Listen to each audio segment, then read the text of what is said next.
Bonjour à tous, j'espère que vous allez bien. Si tu ne l'as pas encore fait, je t'invite à t'abonner à ma chaîne YouTube en cliquant sur le bouton juste en bas de la vidéo. Et sache que j'ai également un compte Instagram auquel tu peux t'abonner pour suivre mes dernières publications.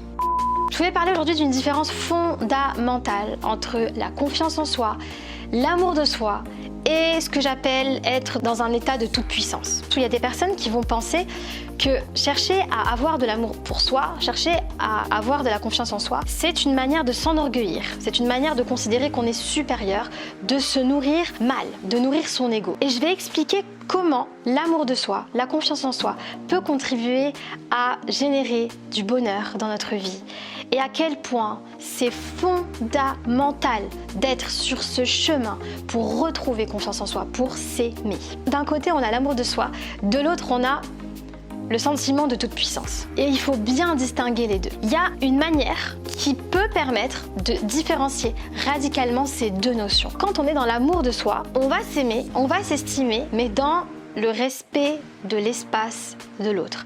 C'est-à-dire qu'on ne va pas considérer que notre espace doit être plus grand que celui des autres. Quand on est dans l'amour de soi, qui est juste, on va également ne pas considérer que notre espace est plus petit que celui d'un autre. On va considérer vraiment que notre espace, il est égal par rapport à celui des autres. Vous voyez, je vais vous donner un exemple. Vous faites couler l'eau d'un robinet et vous allez donc faire couler de l'eau chaude et de l'eau froide. Et vous allez chercher la température idéale pour votre corps.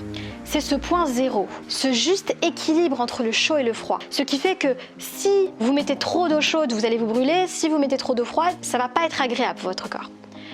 Eh bien, l'amour de soi, c'est cette température tiède que vous arrivez à trouver. C'est vraiment ce point zéro, ce point d'équilibre, de justesse entre vous et les autres. Alors que quand on est dans le sentiment de toute puissance, eh bien, on est dans cette conviction intérieure qui va vraiment nous animer et animer notre action au quotidien que notre espace, non seulement est plus grand que celui des autres, mais en plus de cela, notre espace a plus de valeur que celui des autres. On considère que notre place est plus légitime que celle des autres.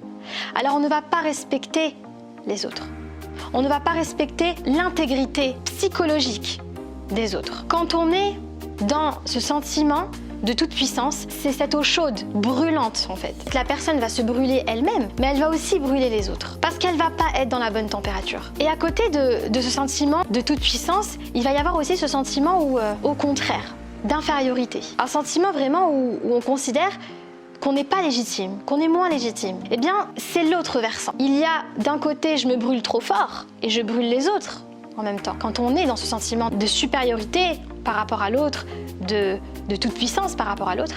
Et on a également cette eau froide qui va faire mal au corps, qui va pas être agréable pour le corps. Quand on est dans ce sentiment où on se sent inférieur par rapport à l'autre. Et on est dans cette température tiède où c'est l'amour de soi, dans le juste équilibre des choses, dans la juste mesure des choses. Et pourquoi c'est très important de cheminer vers cet amour de soi-là? Justement pour trouver cette place qui nous est propre, qui nous a été accordée à notre naissance. Si on considère que les autres sont inférieurs par rapport à nous, ou au contraire, si on considère qu'on est inférieur par rapport aux autres, eh bien, on va pas pouvoir briller, on va pas pouvoir incarner qui on est vraiment, on va pas pouvoir nourrir notre être intérieur. C'est pour ça que chercher à avoir confiance en soi, chercher à s'aimer, c'est important pour sa vie. Trouver cette place qui vous a été accordée, qui est la vôtre à vous et qui est à personne d'autre. Et constamment dans la vie, on va chercher. Il va y avoir des choses, des épreuves, des situations, des personnes qu'on va rencontrer qui vont nous ouvrir la voie à ça, qui vont nous permettre de trouver cette place-là. Voilà. Pour moi, donc, il y a vraiment une différence fondamentale entre